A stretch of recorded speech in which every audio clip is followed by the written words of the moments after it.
and welcome to part 3. I'm gonna redo that. That was bad. What's up everyone and welcome to part 3 of my Grand Canyon vlog. If you're interested in a tour of the El Tovar Hotel in the South Rim, check out part 1. Part 2 has a recap of the first half of the trip.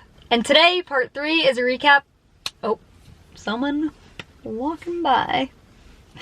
And today, part 3 is a recap of the rest of the trip. I'm drinking an apple crisp macchiato, by the way, for those wondering, and my conclusions are the pumpkin spice latte is still supreme. Still good though.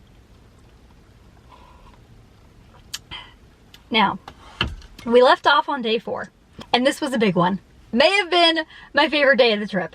On day 4, we rented a boat and went all around Lake Powell. The entire trip was awesome, but jumping from a boat into Lake Powell was just so cool. With the giant cliffs around and then winding through them in the water, I don't know.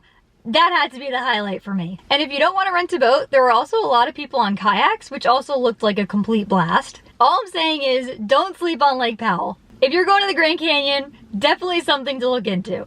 And I'll put a clip of that here.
Right? How insane is that?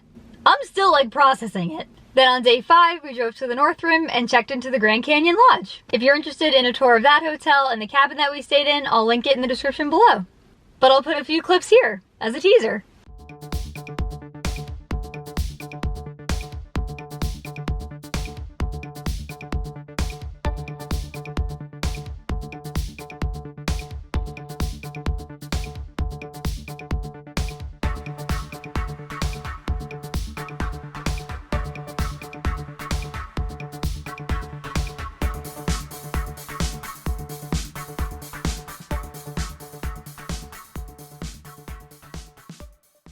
The Grand Canyon Lodge is incredible. It's like perched on a cliff, so the views are amazing, and the food was great. I mean, I just got the quesadilla, but it was an excellent quesadilla. Compliments to the chef.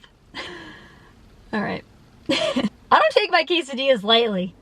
Then on day 6, we hiked the Transept Trail, which we walked to right from the hotel, and I'll put a clip of that here.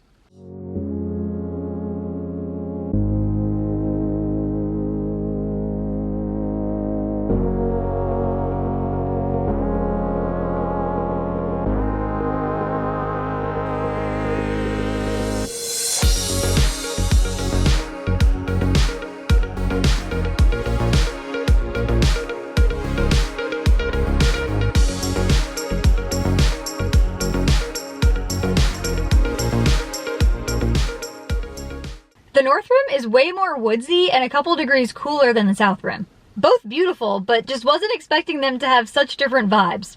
That's just my take. And day 7, we hit the road to Sin City. It's a party. It's just a party. That's all I got. That's my recap. In summary, it's a party.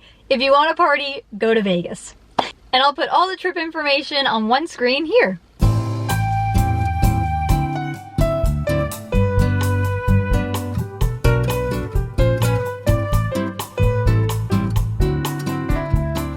So what do you need to know if you're going to the Grand Canyon?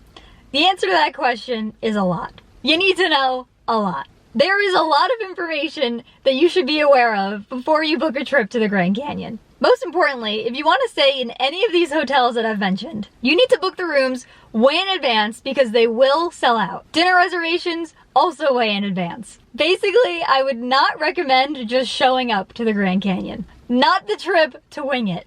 I'm sure plenty of people do wing it, but my advice after being there is don't. Don't wing it.